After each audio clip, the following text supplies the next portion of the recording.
मला भाजी घ्यायला जायचं असेल तर मी भैयाला इंग्लिश विचारतो ना, मी मराठीत का नाही विचारत? मराठीत विचारलं पाहिजे ना की भाजी कशी देईल. तर आम्हाला आधी वाटते की तो आता माझी उत्तर देणार नाही. पहिले तर तुम्ही इतर भाषेत बोलून बघितलं तर ते तुमच्याशी त्यांचा जर लाभ असेल तर ते तुमच्या भाषेत बोलतील, अन्यथा ते त्यांच्याच भाषेत बोलतील. तर आम्ही आमच्या भाषेत बोलत नाही ना, हा न्यूनगंड आहे. तर अस्मिता जागृत करण्याकरता अभिजात भाषेचा दर्जा मिळाला आहे. आता त्याचं उत्तर द्यायला पाहिजे आपण की आता आम्ही आमचा अभिमान बाळगायला पाहिजे की माझी मराठी भाषा ही 2500 वर्षात पूर्वीपासूनची आहे. त्याच्यावर भाषिक सलगता आहे. म्हणजे नाणेघाटामधला जो पुरातन हे मिळाला, शिलालेख मिळाला 2227 वर्षापूर्वीचा, त्यामध्ये महाराष्ट्री भाषा असा उल्लेख आहे. याचा अर्थ की ती भाषा त्याच्याही पूर्वी 300 वर्ष असली पाहिजे. म्हणजे आणि त्या भाषी त्यावेळेला जो व्यापार चालत होता तो फार पेशावरपर्यंत होता. आणि म्हणून नाणेघाटात सापडलेला जो शिलालेख आहे हा सातवाहन काळातला आहे. म्हणून सातवाहन काळामधल्या हा गाथा सप्तशती लिहिली, त्याच्याप्रती आधी तुम्हाला पेशावर मिळतात तुम्हाला. त्याचं कारण काय? म्हणजे भाषिक सलगता आहे. जर ही भाषिक सलगता 2500 वर्षापासून जर आहे तर आपल्याला अभिमान वाढायला पाहिजे ना, आपल्याला ते आत्मीला आपण दाखवत असायला पाहिजे. पण आम्ही काय करतो, आम्हाला इंग्रजी माध्यमात शिकलो की आम्हाला असं वाटतं आमच्या हात आवाजात येतो. बरोबर ना, आपल्या मुलाला शाळेत आभासी जगामध्ये जगतोय, आभासी जगात जगतोय. आम्हाला आमच्या भाषेमध्ये आमची भाषा ज्ञानभाषा आहे आम्हाला पटतच नाहीये ना. पण आता आम्ही त्या भाषा दर्जा मिळाल्यानंतर थोडीशी जागृत झाली असं मला वाटतं. आणि मग आता आपण खणखण पण सांगितलं पाहिजे की मी मराठीतच बोलू, मी मराठी, तू मराठी, बोलू मराठी असंच धोरण असायला पाहिजे. आपण जर आपण हॉटेलमध्ये आता हॉटेल किंवा तिकीटसारखे जे शब्द आहेत ना, जे अन्य भाषेतून आलेले आहेत, हे तर आपल्या भाषेत बोललं असेल तर ते वापरायला काही हरकत नाही. त्याने आपली भाषेत आपल्याला काही दुखवणार नाही. पण खानावळ म्हणून लोकांना लाज वाटते. मराठीचा खूप परवलीचा शब्द आहे. कमी दर्जा भोजनावळ म्हणायला लाज वाटते. हा, आपल्याला कमी दर्जा झालेला वाटतं आपल्याला. पण हॉटेल म्हटलं की आम्हाला खूप प्रतिष्ठितपणा जास्त वाटतो आपल्याला. तर मराठीमध्ये बोलण्याची आपल्या अस्मिता जागृत व्हायला पाहिजे. ती जागृत करण्याकरता म्हणून काही उपाय आपल्याला करायला पाहिजे. मी ते तुम्हाला उदाहरण सांगेन तुम्हाला की तुम्ही दिल्लीला गेलात ना तर दिल्ली जल निगम असा आहे. हो बरोबर ना, तिथे दिल्ली वॉटर बोर्ड नाही म्हणत ते, हो दिल्ली जल निगम म्हणतात. बरोबर. आपल्याकडे Maharashtra state electricity distributed board किंवा महाराष्ट्र राज्य इलेक्ट्रिक विद्युत कंपनी, ही 2 अकाउंट आहेत. म्हणजे ही 2 नावं आहेत. म्हणजे सरकारला मिळलेली. आता तुम्हाला जर त्यांना पैसे द्यायचे असतील आणि बँकेला तुम्ही पैसे भरणार असाल तर तुम्हाला इंग्रजीचं नाव टाकावं लागतं. Maharashtra state electricity distribution company limited टाकावं लागतं. मग ते मराठी ठेवा, एकच नाव ठेवा ना. जोशी सर म्हणाल्याप्रमाणे की मराठी अभिजात झाली पण राज्यकर्ते अजून सुसंस्कृत झाले नाही. त्याचे हे परिणाम दिसत आहेत. बरोबर मी आता इकडेच येतोय की ही अस्मिता जागृत करण्याचा प्रयत्न आपल्या पातळीवर जसे व्हायला पाहिजे तसं शासनाच्या पातळीवरती आज आपल्याकडे जवळ 70 महामंडळ आहेत. या 70 महामंडळाची नावं इंग्रजी आणि मराठी आहे. पण तुम्हाला व्यवहार करताना इंग्रजी नाव वापरावं लागतं. यावर जर ते मराठी नाव वापरलं तर महाराष्ट्र औद्योगिक मंडळ MIDC इंग्रजी म्हणतात ते, हे जर तुम्ही संपूर्ण महाराष्ट्र औद्योगिक विकास महामंडळ असं नाव दाखवत केलं तर तुमच्या सगळ्या पत्रकारांची नावं येतील. तुम्ही ज्या काय निविदा काढा, जे काय अर्ज मागा, सगळे हे नाव म्हणजे एकच नाव वापरण्याबद्दल तुमचा असंख्य काही लिहिलं जाईल, बोललं जाईल, वाचलं जाईल, असं कित्येक कोटी वेळा वापरलं जाईल. आणि कित्येक कोटी वेळा वापरला गेल्यानंतर ते हळूहळू सगळ्या मुलांना बनवावी ठसेल. आणि जितक्या वेळा जास्त वेळा वापरला जाईल तितक्या वेळा तुम्हाला जास्त भाषा निधी सुद्धा मिळेल, हे लक्षात घ्या. बरोबर. पण जोशी सर याच्यामध्ये जो मुद्दा येतो ना की अस्मितेच्या बरोबरीने आपण जनजागृतीमध्ये गोष्टी कमी करतो. नाही, मला असं म्हणायचं की अस्मितेचा मुद्दा महत्त्वाचा आहेच. मराठी भाषेला अभिजात भाषेचा दर्जा मिळाला म्हणजे भाषेसमोरची सगळी आव्हानं संपली असा जर कोणाचा भ्रम असेल तो चुकीचा आहे. तर त्या भ्रमातून त्यांनी बाहेर पडलं पाहिजे. आणि मला असं वाटतं की अस्मिते इतकाच अस्तित्वाचा मुद्दा जास्त महत्त्वाचा आहे. त्याचं कारण तुमची भाषा नुसती ओठातून येऊन चालणार नाही तर ती पोटातून आली पाहिजे. आणि ती पोटातून येण्यासाठी त्या भाषेमध्ये ती भाषा बोलणाऱ्या माणसाचं पोट भरण्याचं सामर्थ्य आपण निर्माण केलं पाहिजे. अगदी खरं. त्यासाठी ती रोजगाराची भाषा झाली पाहिजे, ती उद्योगाची भाषा झाली पाहिजे. ही फार महत्त्वाची गोष्ट आहे. त्यामुळं भाषेच्या संदर्भामध्ये केवळ हृदयाचा आणि डोक्याचा विचार करून चालणार नाही, पोटाचा विचार आपल्याला करावा लागेल. आणि जो मुद्दा आता सरांनी उपस्थित केला, अभिजात भाषेचा दर्जा मिळाल्यामुळे एक गोष्ट झाली की जी एक नैराश्य किंवा मरगळ होती त्याची धूळ कुठेतरी झटकली जाईल. पण खरी गरज आहे मराठी माणसांची मानसिकता हेच मराठी भाषेसमोरचं सगळ्यात मोठं आव्हान आहे. बरोबर. त्याचा न्यूनगंड, त्याचा भयगंड आणि त्याचा अपराधगंड हे फार मोठं आव्हान आहे आणि ते कसं दूर करायचं हा एक मोठा प्रश्न आहे. मी आणि लक्ष्मीकांत देशमुख आम्ही दोघंही मराठी भाषा सल्लागार समितीमध्ये, श्रीपाद जोशी सुद्धा, भाषा सल्लागार समितीने शासनाला एक चांगली सूचना केलेली आहे की मराठी शाळांमध्येच उत्तम मराठीसह उत्तम इंग्रजी शिकवण्याची व्यवस्था झाली पाहिजे. म्हणजे जे लोंढे इंग्रजी माध्यमांच्या शाळांमध्ये जातात मराठी विद्यार्थ्यांचे ते तसे जाताना आपल्याला दिसणार नाही. त्यामुळं आपण शासनाच्या जबाबदारीविषयी बोललो, पण समाजाची जबाबदारी तितकीच महत्त्वाची आहे.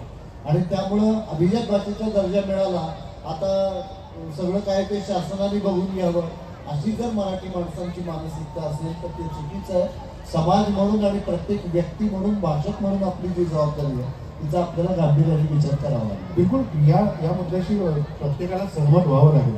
मला देशमुख सर एक मुद्दा याच्यातला जरूर विचारायचा आहे. मला आठवतं मी पुण्यात पत्रकारितेला असताना शिवाजीनगरच्या पोलीस ग्राउंडवरती प्राध्यापक राजेंद्र बनावटी त्या संमेलनाचे अध्यक्ष होते आणि प्राध्यापक रामकृष्ण मोरे शालेय शिक्षण मंत्री होते. त्यावेळेला पहिलीपासून इंग्रजी कंपल्सरी करण्याचा निर्णय शासनाने घेतला होता आणि त्या संमेलनामध्ये खूप गोंधळ उडाला होता की याची गरज पहिलीपासून इंग्रजी कंपल्सरी करण्याची परिसंवाद होता आणि त्या परिसंवादात उडालेला गोंधळ आणि शासन म्हणून आणि मंत्री म्हणून रामकृष्ण मोरेंची उडालेली बंबेरी ही पत्रकार म्हणून जवळून पाहिलेली आहे.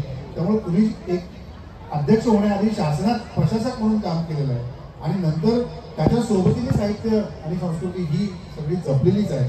तर याच्यातली काय नेमकी दुही आहे की प्रशासनामध्ये नेमकं काय घडतं आणि बाहेर याचं ताळमेळ का जुळत नाही आणि अध्यक्ष म्हणून तुम्ही याच्याकडे कसं पाहता या गोष्टी? तुम्ही म्हणलं ते अतिशय खरं आहे. 2001 साली रामकृष्ण मोरे यांच्या काळामध्ये आपण पहिलीपासून इंग्रजी सक्तीची केली आणि त्यामध्ये बघा असं झाला की इंग्रजी ही ज्ञानाची भाषा आहे आणि यशाचा पासवर्ड किंवा सक्सेस वर्ड आहे असं समजून एक मोठं पेय उठलं आपल्या इंग्रजी माध्यम शाळेचं.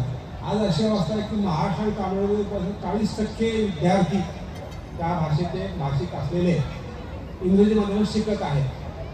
ज्यांना परवडतं ती महागडी फी ते सर्वजण आपले पाल्य किंवा आपली मुलं इंग्रजी माध्यमात घालत आहेत. महाराष्ट्र घ्या किंवा कुठलंही राज्य घ्या, कुठल्याही राज्यात कुठलेला किंवा मराठीचा प्रश्न नाही हा प्रत्येकाच्या हा प्रश्न भेडसावलेला आहेच आहे. त्यामुळे इंग्रजीचा प्रश्न वाढत चाललेला आहे आणि इंग्रजी ज्ञान भाषा आहे आणि इंग्रजीमध्ये शिकवतो तुम्हाला रोजगार मिळू शकतो हे खरं आहे. परंतु ही परिस्थिती आपण निर्माण केली आहे. कुठलीही भाषा ही माध्यम असतं ज्ञानाचं, ती काही स्वयंभूत ज्ञान भाषा नसते. त्या भाषेत तुम्ही जितके ज्ञान होता ते तितके प्रमाण भाषा होते आहे आणि कुठल्याही भाषेमध्ये शिकून तुम्हाला रोजगार मिळता येतो असं अनेक देशात सिद्ध केलेलं आहे. फक्त उदाहरण देतो इस्रायलचं की त्यांची भाषा हिब्रू आहे आणि 1948 पूर्वी हे राष्ट्र अस्तित्वात नव्हतं. जगभर ज्यू लोक विखुरले गेले होते आणि त्यांची ती भाषा ही मृतभाषा झाली होती. परंतु जेव्हा 48 साली ते तिथं आले त्यांनी अवघ्या 5-6 वर्षामध्ये आपली भाषा पुन्हा जिवंत केली आणि सगळं ज्ञान विज्ञान त्यांनी आपल्या भाषेत आणलं आणि त्या भाषेत सर्व शिक्षण दिलं, उच्च शिक्षण दिलं. त्या ठिकाणी संशोधन सुरू झालेलं आहे. आज टेक्नॉलॉजीमध्ये इस्रायल हे अतिशय मोठं राष्ट्र आहे, महत्त्वाचं राष्ट्र आहे. ड्रोन म्हणा किंवा पेगाससारखा स्पाय यंत्र म्हणा हे त्यांची निर्मिती आहे. म्हणजे आपल्या भाषेत शिकून ज्ञानामध्ये विज्ञानात प्रगती करता येत नाही हे खोटं आहे. मी ज्या भागाचा किंवा आपण आहोत म्हणजे साहेब ज्या भागाचे त्या मराठामध्ये निजाम राज्य असताना निजामानं इंग्रजीमध्ये MBBS आणि वकिली सुरू केली होती. आजही काही विद्यमान काही जुन्या वकील आहेत, डॉक्टर आहेत जे आजही त्यावर शिकले होते आणि त्यांनी आमचं भलं झालं होतं. त्यामुळे आपल्याला ज्ञानाची भाषा केली पाहिजे. अभिजात भाषा झालेली आहे ती ज्ञानाची भाषा कशी होईल त्याचे 3-4% आहेत. एक गोष्ट म्हणजे आपण इंग्रजी शाळा बंद करू शकणार नाही आणि आपल्याकडचा जो झगडा आहे तो श्रीमंत इंग्रजी विरुद्ध गरीब मराठी असाच आहे. म्हणजे जे अतिशय गरीब पालक आहेत ज्यांना फी परवडत नाही ते सरकारी शाळेमध्ये मुस्लिम शाळेत घालतात, जिल्हा शाळेत घालतात आणि बाकी ज्यांना शक्य आहे म्हणजे पगार चांगला असेल, व्यापार असेल किंवा त्याला कर्ज मिळू शकत असेल ते आपल्या मुलांना अगदी ड्रायव्हर बोलून देखील घालतात. त्यामुळे तो एक मोठं फॅड निर्माण झालेलं आहे, ते भ्रम निर्माण झालं आहे. त्या मुलांचं जे नुकसान होतं इंग्रजी नीट शिकल्यामुळे ते फार मोठं आहे, त्याच्यावर आपण जाणीव झालेली नाही आहे, परंतु तो भाग वेगळा. तर तेव्हा ह्याला उत्तर म्हणून आम्ही केलं की इंग्रजी भाषा हटाव असं म्हणून चालणार नाही. आता मिलिंद जोशी मुलाप्रमाणे आमचं जे धोरण आहे उत्तम मराठीसह उत्तम इंग्रजी, म्हणजे इंग्रजी शिकलं मराठी भाषेमध्ये तर वेगळ्या शाळेची गरज पडणार नाही. म्हणजे आपण भेद निर्माण केला आहे, मराठी शाळा, म्युन्सिपल शाळा, गव्हर्नमेंट शाळा आणि खाजगी शाळा, म्हणजे इथे चातुर्वर्ण आहे. इंग्रजी शाळा म्हणजे उच्चवर्णीची शाळा आणि खाजगी चांगली शाळा मराठी म्हणजे नंबर 2ची शाळा, दुसरा वर्ण, तिसरा वर्ण म्हणजे मराठी शाळा आणि चौथा वर्ण म्हणजे ग्रामीण भागातल्या शाळा जिथं काही सुविधा नाही. असा आपण एक 4-5 टप्पे केलेले आहेत, अतिशय निश्चित काम झालेलं आहे. म्हणून आपल्याला सुरुवात कशी केली पाहिजे, आपण मराठी शाळा उत्तम केल्या पाहिजे, मराठी शाळेमध्ये मराठी अध्ययन उत्तम केलं पाहिजे आणि त्याचबरोबर इंग्रजी शाळेमध्ये जर आपण 40% मुलं शिकत असतील मुंबई पुणे शहरामध्ये, त्या मराठी मुलांना मराठी भाषेतून दूर जाऊ नये म्हणून इंग्रजी शाळेत सक्ती मराठी करण्याचं आम्ही आंदोलन केलं, कायदा झाला. तर आता 11वी-12वी तुम्ही कायदा करत आहोत, ह्या वर्षी होऊन जाईल तो कायदा, पुढल्या 11वी होईल. आणि हे नवं शिक्षण धोरणामध्ये अनेक विसंगती आहेत आणि चुका आहेत, परंतु त्यांचा जो भर आहे की प्रादेशिक भाषेवर किंवा आपल्या स्थानिक भाषेवर शिक्षण घ्यायचं. त्यामुळे उच्च शिक्षणाच्या पुढे 2 वर्षामध्ये ऐच्छिक पद्धतीनं मराठीमध्ये सुरू होणार आहे. बरोबर. ही जी साखळी आपण निर्माण केल्यानंतर जेव्हा तुम्ही उच्च शिक्षण, विज्ञान शिक्षण, IT शिक्षण मराठीत घ्याल.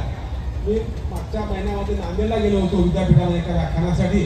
त्या कुलगुरूंनी घोषणा की पुढल्या जूनपासून तिथं ITचा जो कोर्स आहे 4 वर्षाचा तो 100% मराठीत सुरू करणार आहे. ऐच्छिक पद्धतीने घोषणा करून टाकली. मला बोलले तुम्ही या म्हणले पाहायला. म्हणजे असे प्रयत्न सुरू झालेले आहेत. त्यामुळे आपण एक व्यवस्था निर्माण केली की मराठी ही ज्ञान भाषा होईल आणि ज्ञान भाषा झाली की ती रोजगाराची भाषा होती. काय रोजगार कसा मिळतो, ज्ञान क्षेत्र. आजचा जो रोजगार हा अंगमेहनीचा रोजगार नाही, तो बुद्धीचा रोजगार आहे, डोक्याचा मेहनतदार आहे. म्हणून उच्च शिक्षण जोपर्यंत मराठी होणार नाही, सध्या ऐच्छिक पद्धती करूया, मराठी इतकी समजतील की लोकांना इंग्रजी गरज वाटू नये. आणि आजच्या ITच्या युगामध्ये, गुगल ट्रान्सलेटच्या युगामध्ये आपण आपली भाषा नीट बोलला गेला तर पुढील 10 वर्षामध्ये आपल्या दुसरी कुठलीही भाषेची गरज पडणार नाही.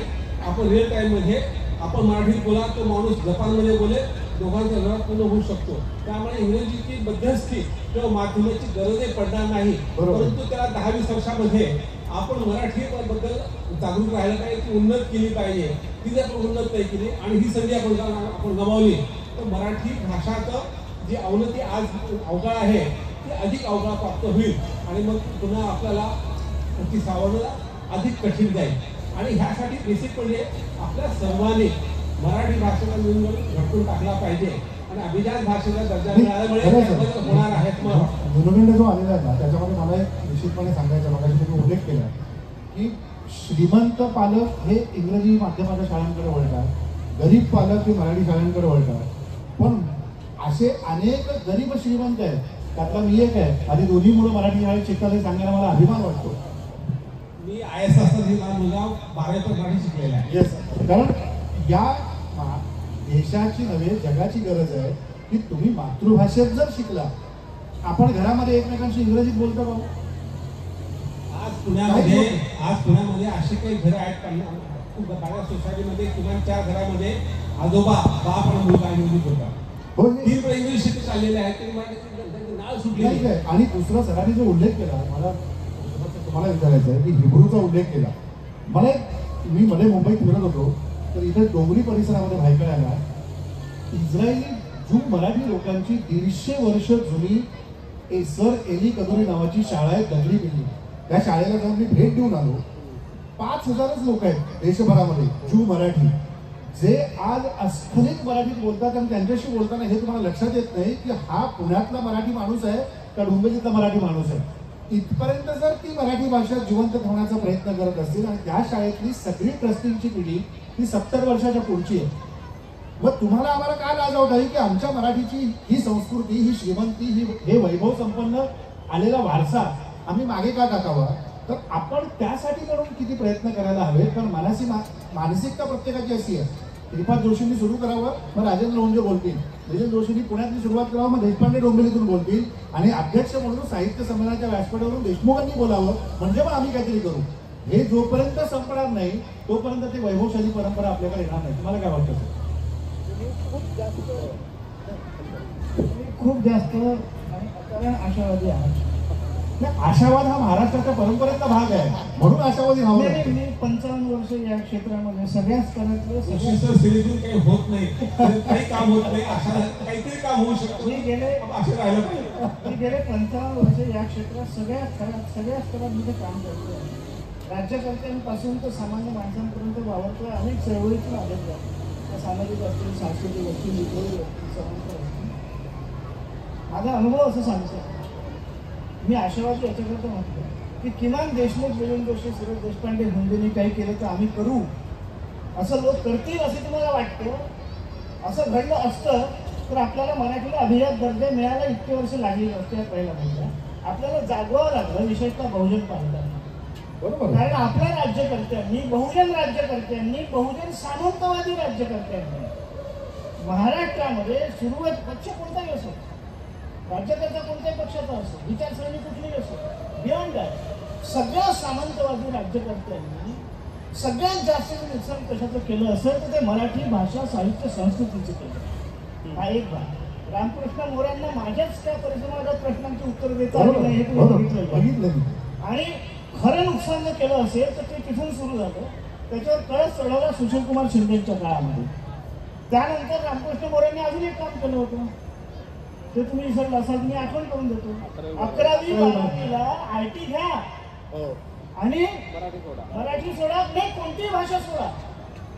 मराठी ऑप्शनल ठेवली होती. हा, नाही आता हे ऑप्शनल हिंदीला मराठी ऑप्शनल ठेवली आहे. आता आपण एकीकडे नवीन शैक्षणिक धोरण 2020 कागदावर इतकं आदर्श आहे, त्याचं राज्यात झालेलं रूपांतर इतकं विकृत आहे की मराठी हा जो पदवी स्तरावरती आणि उच्च शिक्षणामध्ये विषय होता तो जवळजवळ संपलेला आहे. रोज माझ्याकडे तक्रारी आहेत लोकांच्या, मी त्याच्यावर खूप मोठं काम करतोय सध्या, त्या सगळ्या अभ्यासक्रमात गोळा करून. मुद्दा असा आहे, आपण नेहमी दक्षिणेतल्या राज्यकर्त्यांची उदाहरणं घेतो. दक्षिणेतल्या राज्यकर्त्यांची सगळ्या भाषांचं पूल जे आहे ना ते द्रविड आहे. आर्यवंश वर्चस्ववादाचा सिद्धांताला सगळ्यात मोठा विरोध त्यांनी केला. संस्कृत मधून सगळ्या भारतीय भाषा आल्या, हा सिद्धांत त्यांनी फोडला. आणि बहुजनांची मराठी, बहुजनांची तमिळ, बहुजनांची मल्याळम, म्हणजे भाषा, साहित्य, संस्कृती ही जोपर्यंत महाराष्ट्रामध्ये बहुजनांची आहे. कोणी जपली मराठी? वारकऱ्यांनी जपली. कोणी जपली मराठी? बसवेश्वरांच्या अनुयायांनी जपली. तुकडोजींच्या, गाडगेबाबांच्या. आजही मराठी जी जपली जाते आहे, मराठीचे मारेकरी तुम्ही मी आहे. उच्च शिक्षित, तथाकथित पदवीधर, IAS ऑफिसर, राज्यकर्ते, ज्यांना इंग्रजीमध्ये इंग्रजी हे प्रचंड मोठं मार्केट आहे, प्रचंड मोठा नफा आहे. त्या नफ्यातून जी संपत्ती येते त्याच्या आधारावर सत्ता तयार होतात. आणि इंटरनॅशनल मॉनिटरी फंड आणि वर्ल्ड बँक यांचा जो जाहीरनामा आहे की त्यांना सोशल सायन्सेस आणि ह्युमॅनिटीज, मानवविद्या आणि सामाजिक शास्त्र ही जगातून नाहीशी करायची आहे. हे विषयच नको आहे. मानववंशशास्त्र नको आहे, तत्वज्ञान नको आहे, तर्कशास्त्र नको आहे. काय करायचं आहे भाषेचं? एक भाषा सगळ्या जगात, एक देश एक भाषा आहे. तसं एक जग एक भाषा हा ब्रिटिश काउन्सिल आणि UCSचा अजेंडा आहे. त्याच्यावर मी अनेकदा लिहिलं आहे. लिंग्विस्टिक इंटेलिजन्स नावाचं तुम्ही सुद्धा वाचा. रॉबर्ट फिलिप्सचे 2 पुस्तकं आहेत, लिंग्विस्टिक इंटेलिजन्स आणि लिंग्विस्टिक इंटेलिजन्स कंटिन्यू. हे यांनी इंग्रजीने सगळ्या जगातल्या सगळ्या भाषांचं, या 3000 भाषा रक्त होतं ना आता हो घातलेल्या, त्या सगळ्याच्या मुळाशी हा 1000 वर्षाचा एन्व्हायरमेंटल इंटेलिजन्स जो आहे त्याचं आज रूपांतर लिंग्विस्टिक, कल्चरल, एन्व्हायरमेंट, तर अशा एक मोठे व्यापक साम्राज्यवादात झाला. बरोबर. राज्यकर्ते आपले जे असतात यांची सत्ता तुमच्या माझ्या मतावर येत नाही, ते हायजॅक होते. मिळालेले जनादेशी हायजॅक होतात. आणि आता तंत्रज्ञान इतकं सुलभ आहे की मग तुम्ही राजेंद्र हुंजेला दिलं तर मिलिंद जोशीला मिळतं, आणि मिलिंद जोशीला मिळतं तर सुरेश देशपांडेला मिळतं. त्यामुळे तुमच्या मतांना म्हणजे लोकशाही कधी संपलेली आहे, मनावर राहू नका की आपण लोकशाहीत आहोत. पॉलिटिकल डेमोक्रेसी आहे राज्य निर्माण करण्यापूर्वी.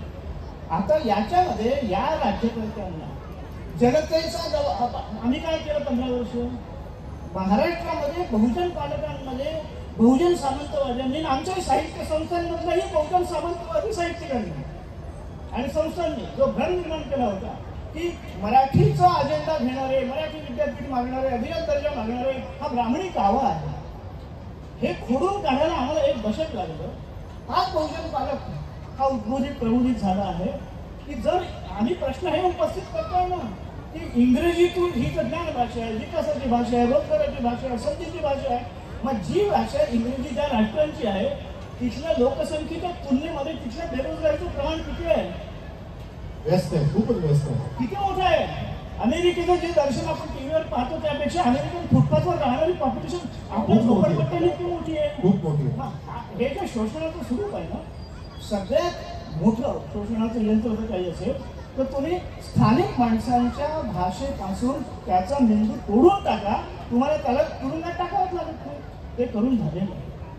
आणि इंग्रजीतून येणाऱ्या संपत्तीच्या नफ्याच्या त्यातल्या संपत्तीच्या भरोशावर जगात सत्ता उठापालती होतात, तयार होतात, मोठमोठे यंत्र त्यासाठी काम करतात. आता हा पैसा तर राज्यकर्त्यांना निवडणुकांसाठी सत्तेवर येण्यासाठी मिळतो. जोपर्यंत तुम्ही मराठीमध्ये त्या भाषेची मराठी विद्यापीठाची 100 वर्षाची मागणी या सरकारने डावलून जे मागितलंच नाही कोणी ते एक मराठी विद्यापीठाच्या तोंडावर फेकून मारलं तुकडा. कशासाठी? दलित महानुभावांची फक्त मतं मिळवण्यासाठी विधानसभेत. हे राजकारण आम्हाला कळत नाही का? हे प्रत्येकाला मुलाला कळतं का? मागणी कळणं कोणाची ती? आम्ही मागतोय की दत्त वामन पोतदारांपासून तर लक्ष्मीकांत देशमुख, विरेन जोशी, सुरेश देशपांडे, श्रीपाद जोशींपर्यंत की मराठीला आधुनिक ज्ञानाची, तंत्रज्ञानाची, विज्ञानाची, रोजगाराची, विकासाची संधी करणारी भाषा करायची आहे. कशी होईल? जोपर्यंत भाषा आणि माध्यम या दोन पूर्ण आमचा इंग्रजीला विरोध नाही. हे तसं म्हणाले ना की उत्तम इंग्रजी शिकवाच ना. मुद्दा असा आहे की विरोध कशाला आहे? विरोध हा आहे की तुम्ही इंग्रजी माध्यम का लागताय प्रत्येक विषयासाठी? मराठी कधी समृद्ध होईल, मराठी संपन्न कशी होईल, आधुनिक कशी होईल? जोपर्यंत मराठीमध्ये दुनिया म्हणत होते की 1200 वर्षाच्या गुलामगिरीमुळे 7 लाख शब्द असलेल्या भारतीय भाषा लुप्त झाल्या आणि 2.5 लाख शब्द असलेली व्यापाराची भाषा, साम्राज्याची भाषा इंग्रजी ही जगाची ज्ञानभाषा. इंग्रजी ज्ञानभाषा हा प्रचंड मोठा भ्रम आहे.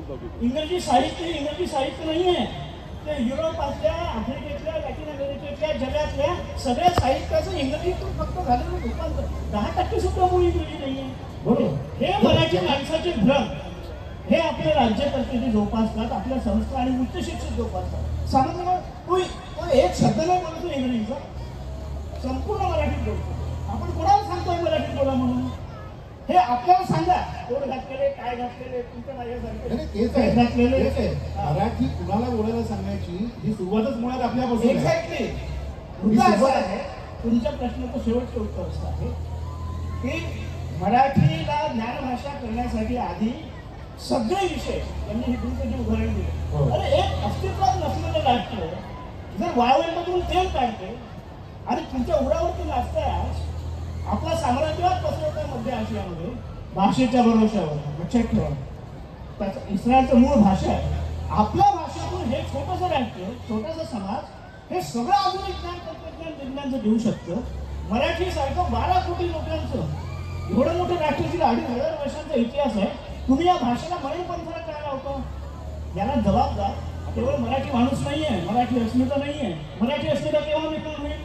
ज्या वेळेला बहुजन पालकाला, मराठी माणसाला लक्षात येईल की मराठीतून मला रोजगार मिळेल, संधी मिळेल, उन्नती होईल, विकास होईल, मुलं मराठी माध्यमात घालतील लोक. याला कोण प्रवृत्त करेल? याच्यासाठी काय केला? आम्ही 10वीपर्यंत सक्तीचं, आम्ही तर 12वीपर्यंत म्हटलं होतं बरोबर. हा, रवी चौधरींची घोषणा केली होती की श्रीपाद जोशी मी देशभर 12वीपर्यंत त्या राज्यभाषेतल्या चळवळ चालवणार सक्तीचा करा. 10वीपर्यंत जेमतेम रडत खडत कसा तरी कायदा केला. तोही 3 वर्ष या सरकारने सगळं ठेवला होता, अंमलात नव्हता. आता निवडणुकांमुळे पुन्हा देशाचा निर्णय काढला आपल्या दबावांमुळे. तुमची इच्छाशक्तीच नाही आहे ना. मराठी भाषा विकास प्राधिकरण ही अर्धन्यायिक यंत्रणा या सगळ्यावर अंमल करण्यासाठी तयार करा म्हणून आम्ही देवेंद्र फडणवीस पहिल्यांदा मुख्यमंत्री होते.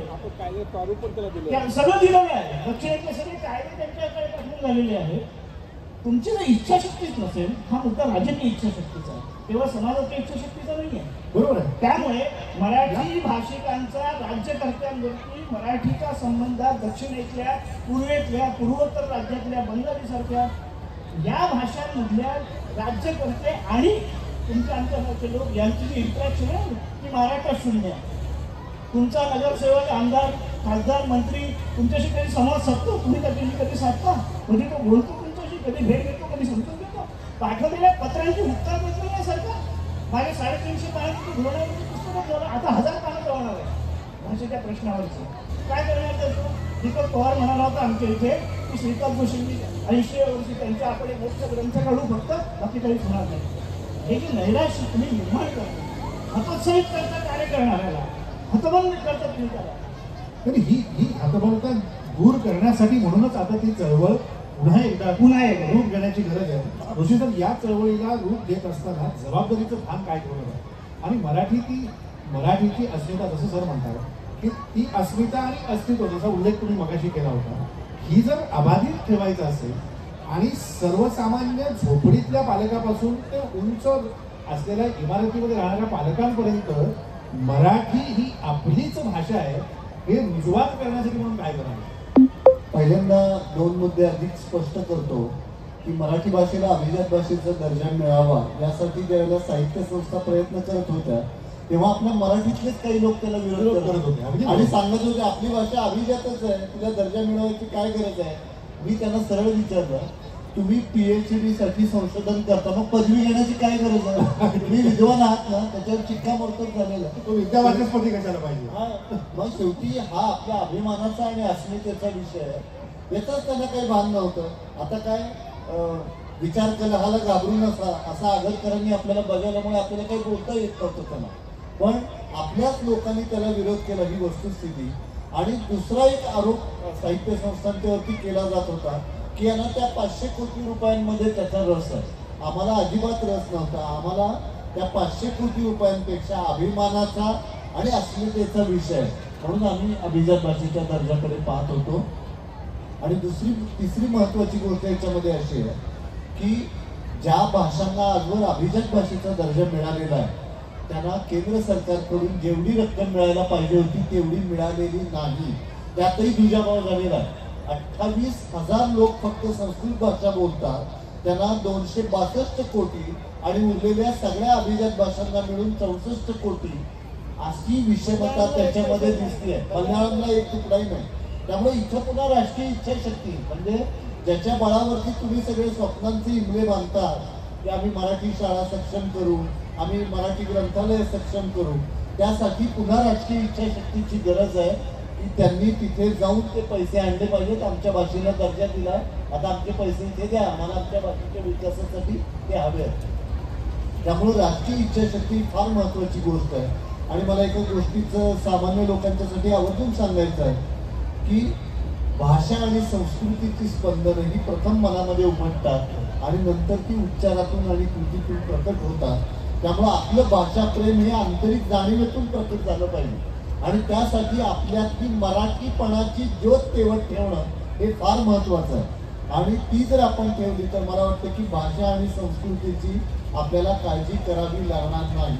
त्यामुळं भाषेचा उपयोग केवळ राजकारणासाठी नको, भाषेचा उपयोग केवळ अस्मितेसाठी नको, भाषेचा उपयोग केवळ अभिमानाचा विषय म्हणून नको, तर तो तुमच्या एक आंतरिक जाणीवेचा विषय झाला पाहिजे. ही गोष्ट फार महत्त्वाची आहे. म्हणजे आपण गुजरातला एरवी खूप नावं ठेवतो.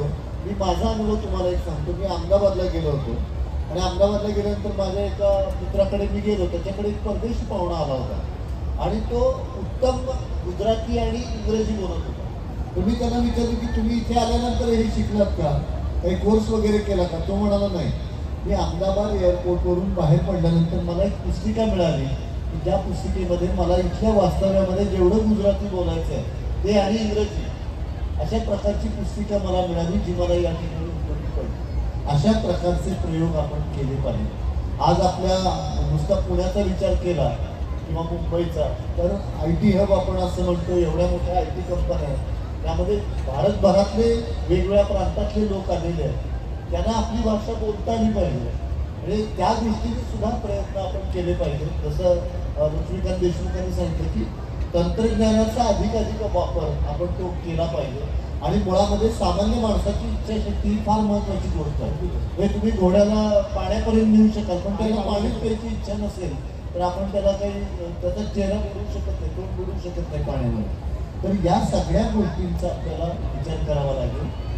आणि दुसरी गोष्ट अशी की भाषिक राजकारण, जे आपण जी सगळी दाक्षिणात्य राज्य बघितली तिथे सगळे लोक भाषेच्या प्रश्नावरती एकत्र येतात. आम्ही सगळ्या राजकीय नेत्यांच्या भेटी घेतल्या. आम्ही 48 खासदारांना पत्र पाठवली. साहित्य परिषद ही भारतातली एकमेव साहित्य संस्था आहे की ज्यांनी दिल्लीमध्ये जाऊन धरणे आंदोलन केलं. बरोबर. आम्ही 48 खासदारांना सांगितलं की तुम्ही सगळे मिळून पंतप्रधानांना भेटा. आम्ही सगळ्या पक्षाच्या नेत्यांना सांगितलं की तुम्ही सगळे एकत्र या आणि केवळ अभिजातच्या प्रश्नासाठी पंतप्रधानांना भेटा. कोणीही गेलं नाही. कारण प्रत्येकाचा भाषेचा वापर राजकारणासाठी, महाराष्ट्राचा वापर राजकारणासाठी, तर ही जी भाषेच्या बाबतीत एकी दिसायला पाहिजे ती आपल्याकडे का दिसत नाही? हे एकत्र जाणार एकासाठी नाही, कारण ह्यांच्यात सगळे इंग्लिश माध्यमाच्या शाळा आहेत. त्या शाळा चालू ठेवायच्या असतील तर ह्यांना जाऊन भेटणं पण मुश्किल होईल. वडोदऱ्याच्या संमेलनामध्ये 7 तास भर करून आमच्या नागपूरच्याच मुख्यमंत्र्यांनी घोषणा केली होती आणि ते 100 वेळा आठवण करून झाली त्यांना. नंतर तिथे ठराव झाला होता की मराठीच्या अभिजात दर्जासाठी लेखकांचं प्रतिनिधी मंडळ पंतप्रधानांकडे जाईल. महिन्याभराच्या आत आपण हे करणार. हे आमच्या लाडक्या बहिणीचे भाऊ देवेंद्र फडणवीस यांनी जाहीर केले आणि त्याची आम्ही रोज त्यांना आठवण करून देत आहे. ते राज्यावर असेपर्यंत आणि आजपर्यंत हे प्रतिनिधी मंडळ एकाही सरकारने दिलं नाही. पुढे ऐका ना, अजून मुद्दा महत्वाचा आहे. हा यांनी जो झाला त्याला मी पूर्ण पूर्ण देतो. हे 48 खासदारांचं जे म्हणतात, एक अरविंद सावंत सोडले, अविभाजित शिवसेना तेव्हा ती होती, त्याच्या 11 खासदारांनी फक्त अरविंद सावंतने आमच्याकडे मिळाल्यानंतर सहकार्य करत त्या खासदारांनी फक्त लोकसभेसमोर निदर्शने केली होती गांधीच्या पुतळ्याने. एकमेव पक्ष. त्यानंतर कुठल्याही पक्षाने खासदारांनी हा प्रकार केला. दुसरा, या सगळ्या दबावाखाली आम्ही दुसरी मागणी आमची ही पण होती की सर्व पक्षीय प्रतिनिधी मंडळ तुम्ही घेऊन जा. हे तुम्ही कितीदा लिहिलं तुम्हाला माहिती आहे सरकारांना की सगळे खासदार, सगळे आमदार, सगळे मराठी मंत्री दिल्लीतले तुम्ही करता काय? तिथे मग आम्ही एवढी इथे उरफोड करतो, आमचं रक्त आठवतो, घाम गाळतो, आमच्या खर्चाने आम्ही कामं करतो, तुम्हाला वेतन मिळतं ना, पगार मिळतो, पैसा मिळतो काम करण्याचा, निवडून दिला आम्ही तुम्हाला आमची कामं करण्यासाठी. तर तुम्ही सगळेजण तिथे प्रतिनिधी मंडळ एक घेऊन जा. विधान परिषदेच्या रेकॉर्डवरती ठराव आहे विनोद तावडेंच्या काळातला की सर्व पक्षीय प्रतिनिधी मंडळ जे आहे ते पंतप्रधानांकडे नेलं जाईल. त्याची आठवण करून देऊन सुद्धा आजवर या दोन्ही गोष्टी झालेल्या नाहीत. हे आणि मुद्दा सांगितला राजकीय इच्छाशक्तीचा मुद्दा इथे आहे. आपण केवळ जे प्रत्येक वेळेला सांगतो ना की लोकांनी मराठी बोला, मराठी बोला. अरे मराठी बोलतातच आहे. 12 कोटी मराठी लोकांपैकी 11 कोटी लोक मराठीतच बोलतात आहे. तुमच्या माझ्यासारखी 1 कोटी पॉप्युलेशन आहे की मराठी बिघडवते आहे. आणि माध्यमं सगळ्यात जास्त इलेक्ट्रॉनिक जबाबदार आहे मराठी बिघडवायला. वर्तमानपत्रही आहेतच आता.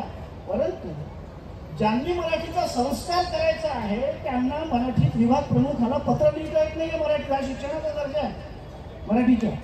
त्यात एक मराठीत तो मजकूर लिहू शकत नाही परिस्थिती आहे. माझं नावं सांगितली वेळ पडली तेवढ्या. मुद्दा असा आहे, मुद्दा व्यक्तिगत नाही आहे, कोणाच्या विरोधाचं नाही आहे.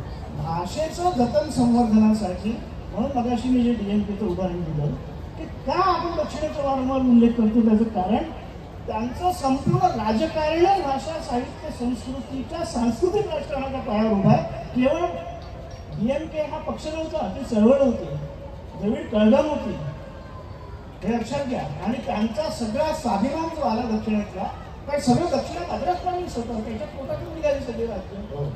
त्यामुळे जोपर्यंत आपलं, आणि तेही जोशी देशपांडे, कुलकर्णी, भावे, गोखले यांनी करून काही उपयोग नाही. हे बहुजनांची अस्मिता जागृत होणं, तर ही मराठी 2500 वर्षाची प्राकृत बहुजनांची भाषा आहे. हे आपल्या राज्यकर्त्यांनी त्यांना शिकवलं नाही, तोडलं त्यांना. भाषा साहित्य किती बजेट आहे आपलं? 22 कोटी बजेट होतं. आम्ही म्हटलं 100 कोटी करा. किती केलं तरी? मुद्दा असा आहे की तुमच्या जो पैशाचं तुमचे खर्च करायचे विकास होणार कसा? हे सगळे प्रश्न एकमेकात गुंतले. प्रश्न गुंतले आणि तो गुंता वाढल्यामुळे तो फुटत नाही. मला सर देशमुख सर याच्यातला हा मुद्दा आहे की जबाबदारीचं भान, जसं मगाचपासून आपण बोलतो, त्या जबाबदारीच्या भानासाठी राज्यकर्त्यांनी देखील किती भानावर असणं गरजेचं आहे हा एक कळीचा मुद्दा आहे. आणि दुसऱ्या बाजूला राज्यकर्त्यांच्या आश्वासनावरती धोरण आखणाऱ्या प्रशासकांना आणि त्या अधिकाऱ्यांनी स्वतःचं भान जागृत ठेवून, त्यात मराठी लोक पण आली आणि महाराष्ट्रात येऊन त्या राज्याची भाषा शिकून तोडकं मोडकं बोलणारे काही अधिकारी पण आले. यांनी देखील किती ते भान ठेवलं पाहिजे. कारण मराठीमध्ये जी निघतो, हायकोर्टाची भाषा मराठीत आली पाहिजे, मराठीमध्ये व्यवहार झाले पाहिजे, हे सगळं कागदावर असतं. सामान्य माणसाला जी आर समजला तर त्याला 1000 रुपयाचं बक्षीसच द्यायला पाहिजे, अशी अजूनही आपली पद्धत आहे. अधिक सर सांगतील. तर तुम्ही अतिशय महत्त्वाचा प्रश्न केलेला आहे की आपल्याला मराठीबद्दलचं प्रेम, भान आणि आस्था हे कुठल्या स्तरावर दिसून येत नाही. की लोकांची भाषिक अस्मिता दक्षिण भारतासाठी टोकदार नाही, हे आपलं दुर्दैव आहे.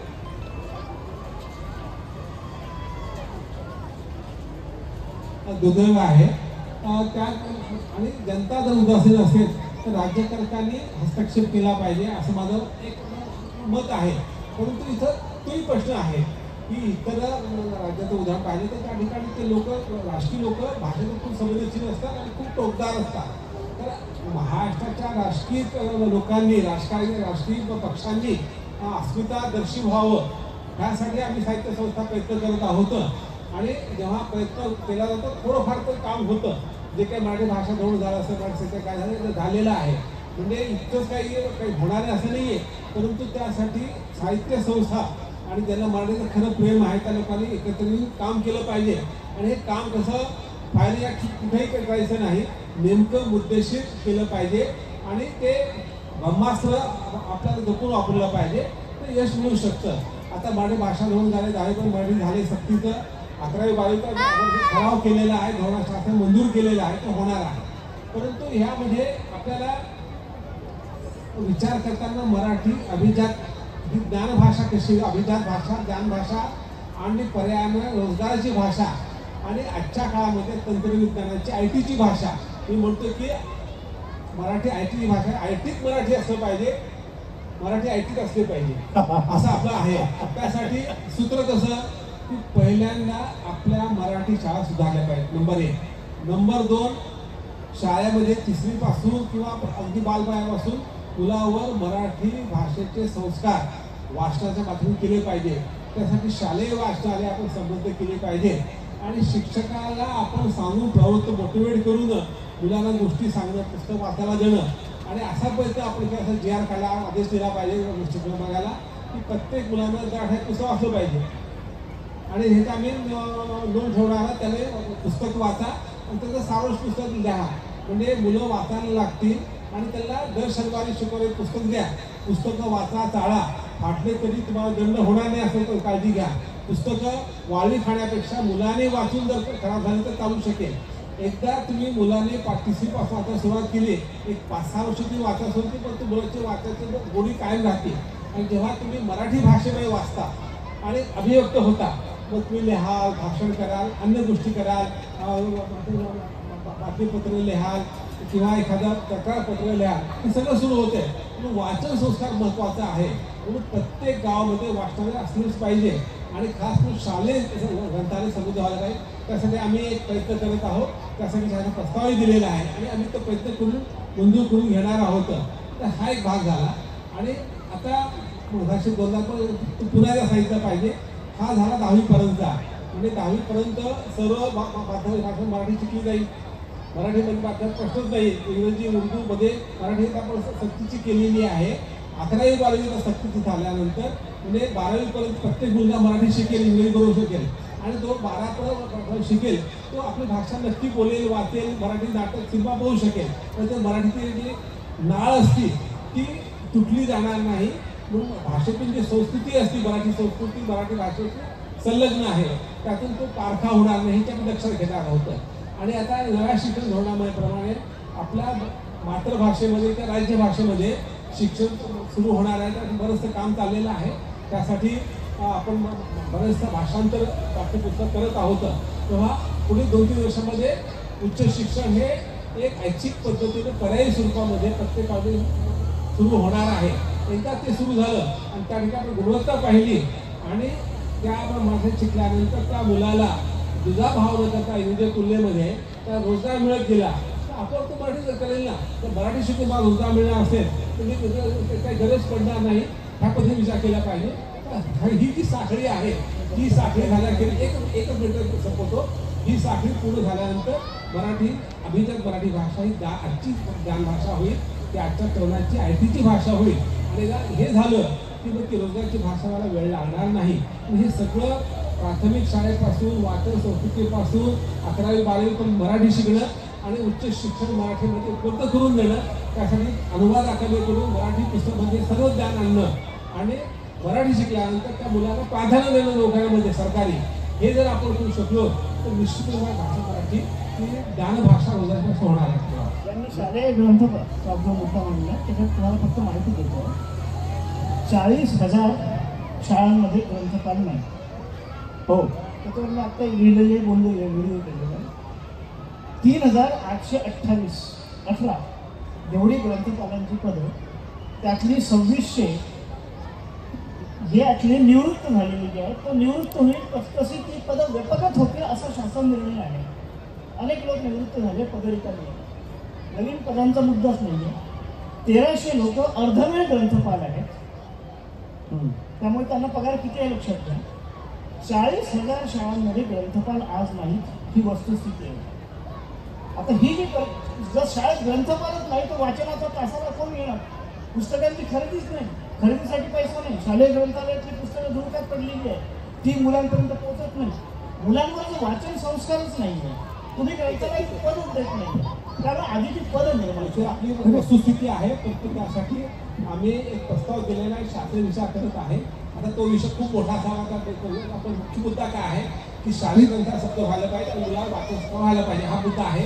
ते करण्यासाठी सर्व पैसे गेले पाहिजे. राजेंद्र, आम्ही एक मुद्दा सरकारला वारंवार सांगितला आहे की तुम्ही पुस्तकांची गावं निर्माण करू नका, गावोगावची ग्रंथालय समृद्ध करा.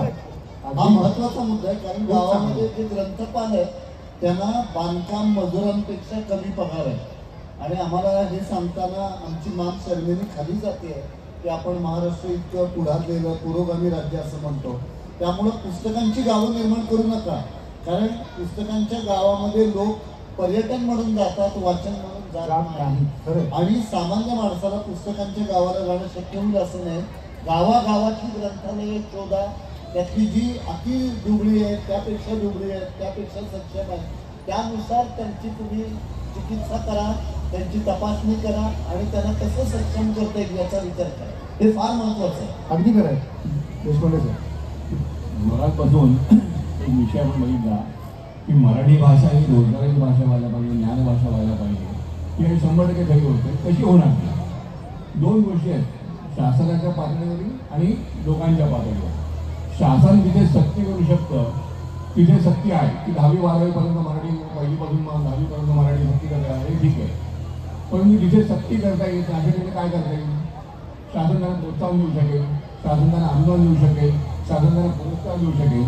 मगाशी तुम्ही उल्लेख केला की 70 महामंडळं आहेत. ह्या महामंडळांनी जर आपला कारभार सगळा मराठीत करायचा ठरवला तर त्या महामंडळाची कंबर येणारे जे जनतेचे लोक आहेत, जनतेचे आस्थापन आहेत, कारण मराठी शिकणारे किंवा मराठी बोलणारे किंवा मराठी लिहिणारे कर्मचारी ठेवावे लागतील. म्हणजे जर शासनाने जर 70 महामंडळामध्ये मराठीचा भाषा धोरण हे केलं तर अशासकीय आस्थापनांमध्ये रोजगार निर्माण होऊ शकेल. ही पहिली गोष्ट आहे, बरोबर का नाही? ही गोष्ट अगदी बरोबर आहे की तिथे रोजगार निर्माण होऊ शकेल. आणि मग आपण म्हणू शकाल किंवा रोजगाराची भाषा झाली, ज्ञानभाषा झाली. दुसरं असं की तंत्रज्ञान, वैद्यकीय, औद्योगिक ह्या ठिकाणच्या भाषांमध्ये म्हणजे जे इंग्रजी शब्द आहेत त्यांना प्रतिशब्द तयार करण्याची क्षमता मराठीमध्ये आहे. मराठीमध्ये 2 शब्द मिळून जोड शब्द होऊ शकतो, साधित शब्द होऊ शकतो आणि तो अतिशय अर्थवाह्य असतो. राज्य मराठी विकास संस्था असेल किंवा मराठीच्या अन्य ज्या शासकीय संस्था आहेत त्यांनी अतिशय सुंदर असे शब्द मराठीचे प्रतिशब्द तयार केलेले आहेत. BMO असं म्हणायचे की एखादा इंग्रजीचा प्रतिशब्द आपण मराठीत दिला तर सुरुवातीला तो तुम्हाला कठीण वाटेल. तर एक उदाहरण दिलं की अभियंता हा शब्द, इंजिनियर अभियंता शब्द केला, हा 70-72च्या सुमारास त्यांनी तो निर्माण केला.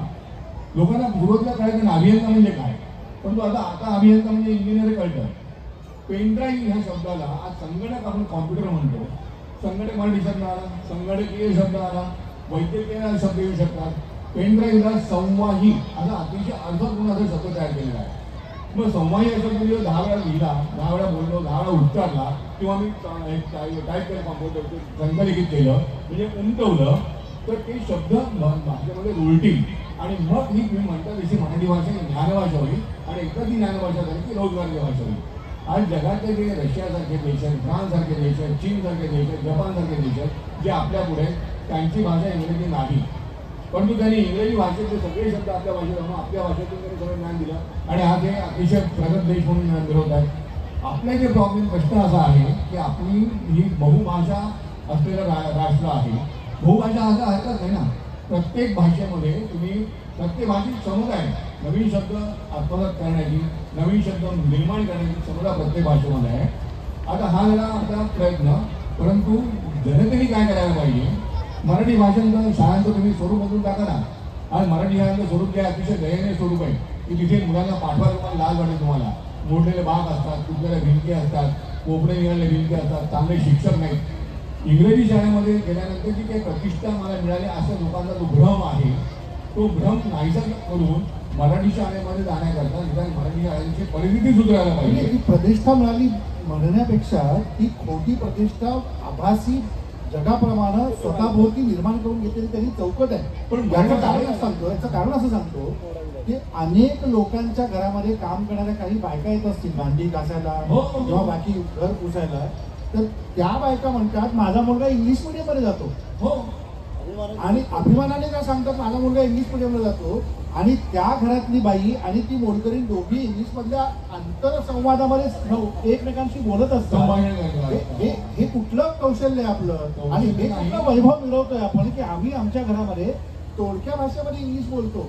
मुलामध्ये ज्या बाईला शाळा शिकत असताना इंग्लिशमध्ये किती मार्क पडले हे सांगायला देखील काही लाज वाटत असेल, ती म्हणते माझा मुलगा इंग्लिश मीडियममध्ये शिकायला जातो.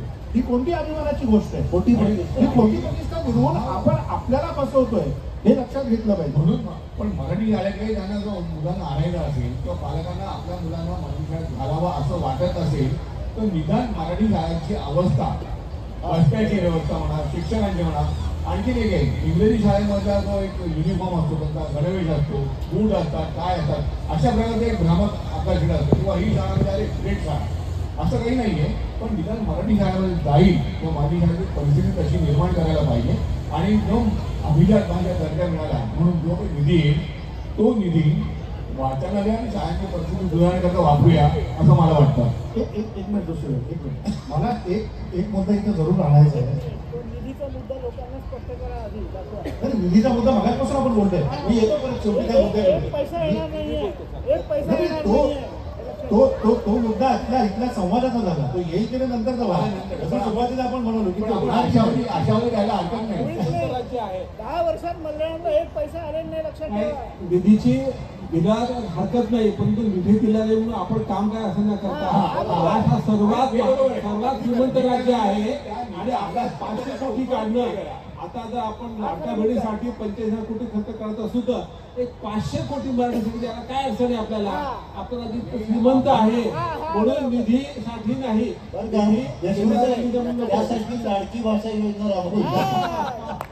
निधी येईल हा भाग सोडून द्या, परंतु मराठी भाषांची मराठी शाळांची देशमुख सरांनी जसं सांगितलं महाराष्ट्रामध्ये जसं तुम्ही म्हणाल श्रीपाद सर की 11 कोटी लोक जरी मराठीत बोलतात, या 11 कोटी लोकांनी प्रत्येकी 500 रुपये जरी काढले तरी किती होतात? नाही, त्यांचं उत्पन्नच नाहीये 500 रुपये रोजाचं 11 कोटी लोकांपैकी अनेक कोटींचं, हे लक्षात ठेवा. हा विरोधाभास आहे. आज संवादामध्ये निश्चितपणे सातत्याने येत राहील. पण मला एक मुद्दा इथे आणायचा आहे की मराठीमध्ये प्रांताला शब्द बदलतात, भाषा बदलते, वैभव बदलतं आणि त्या भाषेचा लंघीचा होतो. अभिजात कशावरून ठरते तर याच्यातला हा एक घटक आहे असं मला वाटतं. आणि या अभिजात भाषेचे हे घटक जर जपायचे असतील, त्यांचं अस्तित्व टिकवायचं असेल, मी परत तुमच्या पहिल्या उत्तराकडे येतो, त्यांचं अस्तित्व टिकवायचं असेल तर जागोजागी आता इथे आपण बसलोय तर इथून काही पावलांवरती गेलो की मराठी बदलते. बरोबर आहे वजय साहेब? मराठी आगरी भाषेनुसार बदलते. मराठी पुढे गेला की याच्यामध्ये मिसळलेल्या बहुभाषिक शब्दांप्रमाणे बदलते. इथून आपण थोडंसं पुढे गेलो कुठे मुरबाड किंवा जुन्नरच्या पट्ट्यामध्ये तिथली मराठी बदलते. मराठवाड्यात गेलो पुढे तिथली मराठी बदलते. जोशी सरांच्या नागपुरात गेलो की वराडी बदलते. इकडे उत्तर महाराष्ट्रात गेलो तर खानदेशी भाषा आपल्याला ऐकायला मिळते. अहिराणी भाषा ऐकायला मिळते. तर ह्या ज्या बोली भाषा आहेत, APJ अब्दुल कलाम पण म्हणायचे की बोली भाषा जगली तर मातृभाषा जगेल, बोली भाषा टिकली तर त्या भाषेचं अस्तित्व टिकेल. आणि या सगळ्यांचा चौकोन बांधायचा असेल, हे बिंदू जोडायचे असतील, तर बोली भाषेवरती आपण पहिलं काम कसं करायचं? पहिली गोष्ट आपल्याला अशी करावी लागेल की बोली भाषेला आपण सन्मान केला पाहिजे. बरोबर. आज काय झालंय की प्रमाण भाषा आणि बोली भाषा याचंच भांडण सुरू आहे. याचंच एक भांडण सुरू आहे. आणि त्याबाबत त्या त्या काळातल्या विद्वानांनी सांगितलंय, विशेषतः लोकमान्य टिळकांनी असं म्हटलंय बरं का, की जिभेपेक्षा लेखणी जात्याच स्थिर असल्यामुळे एखाद्या भाषेतील लेखन पद्धती जितकं महत्व प्राप्त होईल तितकं अन्य कशाच होणार नाही. पण एक गोष्ट आपण लक्षामध्ये ठेवली पाहिजे की मराठी समृद्ध आहे ती बोलींमुळे, आणि त्यामुळे बोली दुबळ्या झाल्या की मराठी भाषा दुबळी होणार आहे. हे आपण पक्क लक्षामध्ये ठेवलं पाहिजे. बोलींचा सन्मान करायला शिकलं पाहिजे. आणि आपण जर बघितलं तर आज एकेकाळी साहित्य निर्मितीचा केंद्रबिंदू केवळ पुण्या मुंबई पुरता मर्यादित होता. आज ती परिस्थिती राहिलेली नाही. ग्रामीण दुर्गम आदिवासी भागातले लेखक लिहित आहेत आणि त्यांचंच लेखन आज साहित्याच्या मुख्य प्रवाहामध्ये महत्वाची भूमिका बजावतात. त्यांना साहित्य अकादमीचे पुरस्कार मिळतात. इकडे सदानंद देशमुख असतील, इकडे आसाराम लोमटे असतील, तिकडे कृष्णा खोत असतील. तर मला वाटतं की हे बोली भाषेचं ऐश्वर्य आहे. आणि त्यामुळं बोली भाषेमध्ये लिहिणाऱ्यांनी सुद्धा एक न्यूनगंड काढून टाकला पाहिजे की आपण प्रमाण भाषेत लिहिलं पाहिजे, ती ओरड चालू आहे. आणि प्रमाण भाषेचा आग्रह धरणाऱ्यांनी बोलीचं हे महत्व ओळखलं पाहिजे. त्यामुळे ही दोघांची जबाबदारी घातलीच पाहिजे. ही सांगड घातलीच पाहिजे. आणि मला या निमित्ताने एक मुद्दा सांगायचा आहे की विशेषतः आपण डोंबिवलीसारख्या महानगरामध्ये आहोत. आज महानगरामधल्या मुलांची जीवनशैली जर आपण पाहिली तर त्यामध्ये वाचन आणि खेळ याला कुठेही स्थान नाही, शून्य स्थान. म्हणजे ही मुलं सकाळी उठतात, शाळेला जायला 1 तास, शाळेतले 6-7 तास, घरी यायला 1 तास, घरी आल्यानंतर आईच्या आवडीचा 1 क्लास, बापाच्या आवडीचा 1 क्लास आणि बाईने दिलेला 12 गृहपाठ, या त्याच्या जीवनशैलीमध्ये वाचन आणि खेळाला कुठेही स्थान नाही. आणि आपल्या घरातलंच साहित्य संस्कृती हरवत चालली आहे. एक तर घरामध्ये आजी आजोबा नाही, त्यामुळे गोष्टी सांगायला कोणी नाही. आणि घरामध्ये आजी आजोबा असतील तर आजी 7 वाजता म्हणतात लाव आता आई कुठे काय करते, त्यावेळेला गोष्टी सांगायच्या. त्यावेळेला घराचा ताबा हा टीव्हीने घेतलेला. आणि मोबाईल नावाची जी एक पिशाच्य यंत्र आपल्या हातामध्ये आलेलं आहे. 70% मुलांचा वेळ हा मोबाईलवर जायचा. आणि आपण कोरोनाच्या काळामध्ये त्यापासून दूर ठेवलेलं होतं पूर्वी. कोरोनाच्या काळामध्ये ते यंत्र आपल्याला त्यांच्या हातामध्ये द्यावं लागलं. त्यामुळे आज मला वझे साहेबांना सांगायचं आहे की अशा महानगरांमध्ये ज्यावेळेला सोसायट्या उभ्या केल्या जातात, आपण महानगरपालिकेचं सांगतो की ओला कचरा, सुका कचरा, सोलार एनर्जीचा वापर केला तर तुम्हाला टॅक्समध्ये इतकं डिस्काउंट. प्रत्येक सोसायटीमध्ये ग्रंथालय आणि बालवाचकांसाठी ग्रंथालय असलंच पाहिजे. आणि त्या सोसायटीने जर वर्षाला एवढ्या रुपयांची, इतक्या 1000 रुपयांची पुस्तक खरेदी केली तर त्यांना टॅक्समध्ये इतकं डिस्काउंट मिळेल. या पातळीवरती आपल्याला आज काम करावं लागणार आहे, तरच हे सगळं चित्र बदलणार आहे. बरोबर. आणि त्यामुळे आपल्या जीवनशैलीमध्ये वाचनाला कुठेही स्थान नाही. पूर्वी घरातला एक तरी माणूस गावातल्या एका तरी वाचनालयाचा आजीव सभासद असायचा. मग पुस्तक घरामध्ये यायचं, पुरुष मंडळी वाचायची, दुपारी महिला वाचायच्या, मुलं किमान चालून बघायची. आज ती परिस्थिती राहिली नाही. तो आजीव सभासद मृत झाला की कोणीही त्या वाचनालयाकडे फिरकत नाही. आज एक देखावा झाला. पुस्तकं वाचतो यासाठी एक रॅक मध्ये पुस्तकं ठेवण्याची पद्धत आली आर्किटेक्चरच्या सांगण्याप्रमाणे. पण त्यातली पुस्तकं धूळ झटकण्यासाठी फक्त वर्षातनं 2दा काढली जातात, परत ठेवली जातात, वाचली तिथे जातात. याच्यातलं महत्वाचं म्हणजे तुम्ही जेवणात ना बोली भाषांचं टिकल्या पाहिजे. बोली भाषा ह्या प्रमाण भाषेचा अलंकार म्हणायला हरकत नाही. आणि म्हणून ह्या व्यासपीठावरती या दोघे समोर आहे आगरी भाषेचं संमेलन तरी भरवावं, हे तुम्हाला आवाहन आहे. हे आगरी आणि भाषे हात वर करून भरवा. दाखवलेलं आहे. इथं अखिल भारतीय मराठी साहित्य संमेलन बी भरू शकतात. ते आगरी भाषेचं संमेलन कार्यक्रमाचं सांगायचं ते सांगतील आपल्याला 2 शब्द त्यावर. आणि गुलाबरावांचं खरं टाळ्यांचा जोरदार कडकडाट आपण केला पाहिजे. बिलकुल. की या महोत्सवामध्ये आपल्या भाषेविषयी चर्चा झाली पाहिजे, हे त्यांना जे वाटतं. आणि दरवर्षी आणि गेली 20 वर्ष हा महोत्सव केवळ मुंबईकरांचा नव्हे तर महाराष्ट्राच्या आकर्षणाचा भारताचा भारतीय सलग 20 वर्ष महोत्सव चालवणं सोपी गोष्ट नाहीये. नाही. 3 दिवसाचं संमेलन चालवण्यापर्यंत अनेकांची डोकी वेगवेगळ्या दिशेला जातात हे आपण सगळ्यांनी बघितलंय. त्यामुळे 20 वर्ष संमेलन चालवणं हे सोपं काम आणि नाही. एकही वाद नाही, एकही वाद न होता कुठलाही ठराव मग आज आमचा हा प्रसाद असेल तेव्हा आपण बरोबर बोलवा. घेणारच आहेत आणि तेव्हा. त्याला असं मी काल मागच्या वर्षी आवाहन केलं होतं, एक दिवस पूर्ण आगरी भाषेमध्ये सगळं घेतलं पाहिजे. म्हणजे मग इतर भाषेला आपण सांगून की तुम्ही असं घ्या.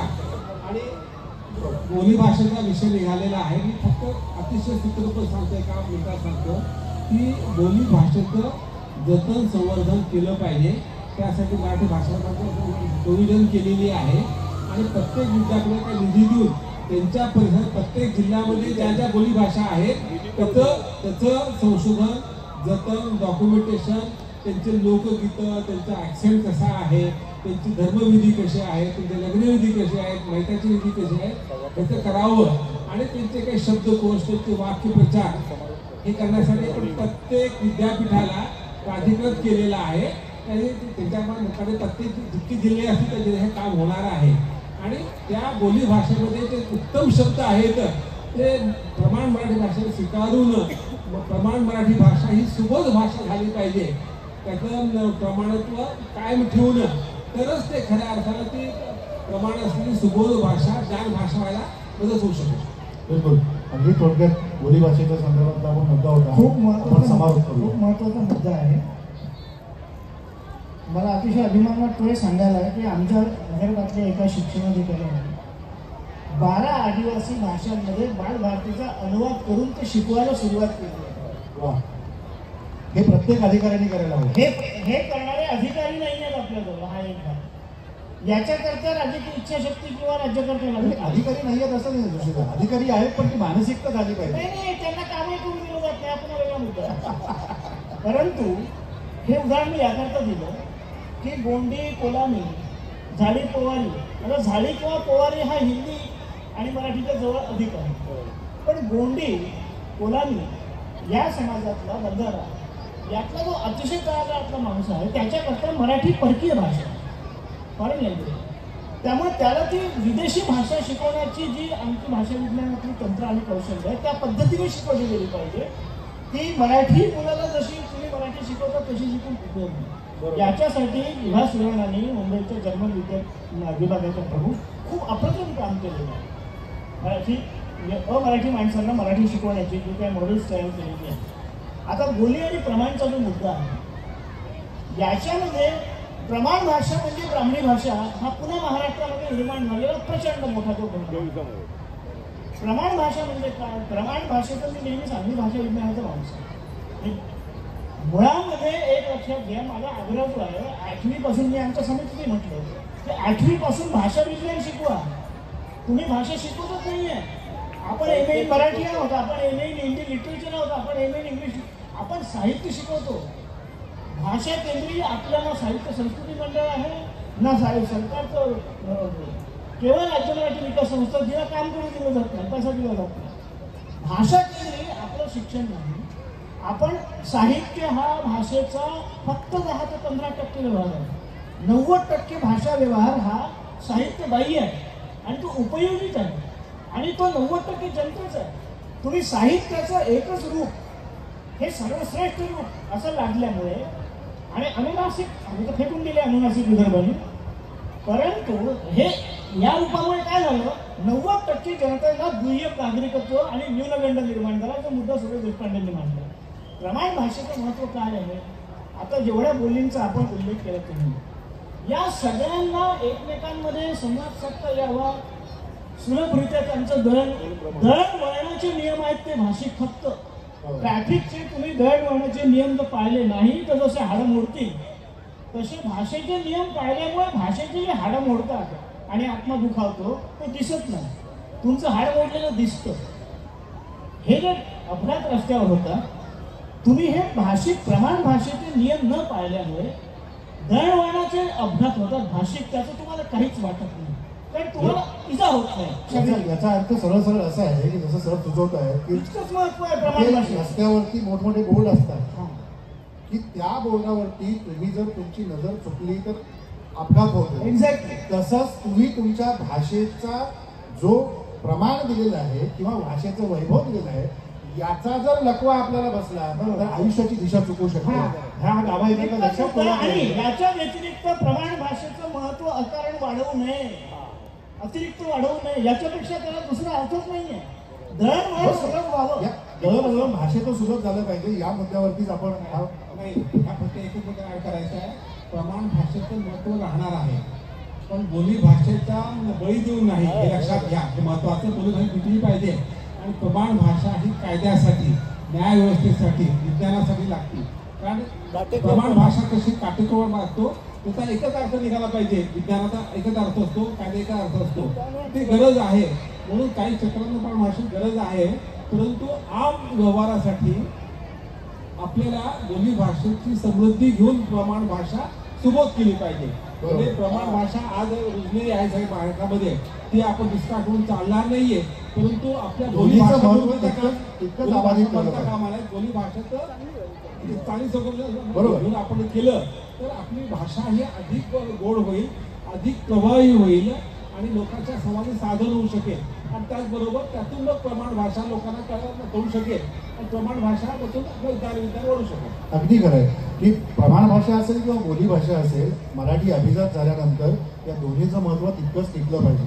जे सुरेश भटांनी म्हटल्याप्रमाणे लाभले आम्हाचं भाग्य बोलतो मराठी, इथपासून ते कुसुमाग्रजांनी म्हटलंय की माझ्या मराठीचा लवा ललाटाचा टिळा, इथपर्यंत ती अबाधित राहिली पाहिजे. तो टिळा जगला पाहिजे. जो पूजेचा टिळा कपाळी आहे त्या पूजेच्या टिळामध्ये मराठीचा म देखील दिसला पाहिजे आणि त्याच्यातूनच भाषेचा श्री गणेशा सुरू झाला पाहिजे.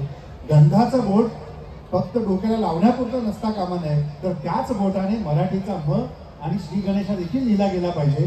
तेव्हा ती भाषा समृद्ध होते, ती जगते, ती उभी राहते, त्याचं वैभव निर्माण होतं आणि या वैभवशाली परंपरेला साजेसे अलंकार आपल्या आपल्या शब्दांमधनं तुमच्या बोली भाषेमधनं जोडले जातात.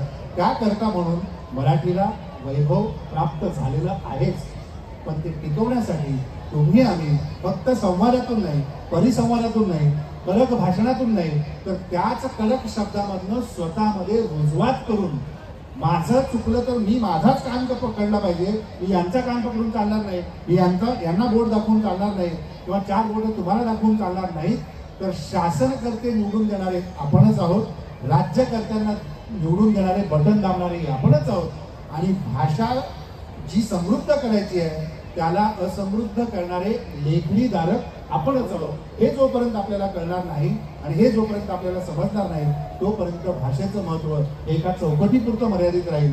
पण ती चौकट मोडून मराठी आपल्याला समृद्ध करायचीच आहे, मराठी आपल्याला जागवत ठेवायचीच आहे आणि मराठीचा जागरण गोंधळ हा कायम राहिला पाहिजे. आणि त्या घालण्यासाठी साहित्य संस्कृती महामंडळ असेल, अखिल भारतीय मराठी साहित्य महामंडळ असेल किंवा साहित्य संमेलनाची व्यासपीठं असतील, यामध्ये वाद संवाद झाले तर त्या भाषेचं समृद्धी, त्या भाषेची श्रीमंती वाढत राहणार आहे.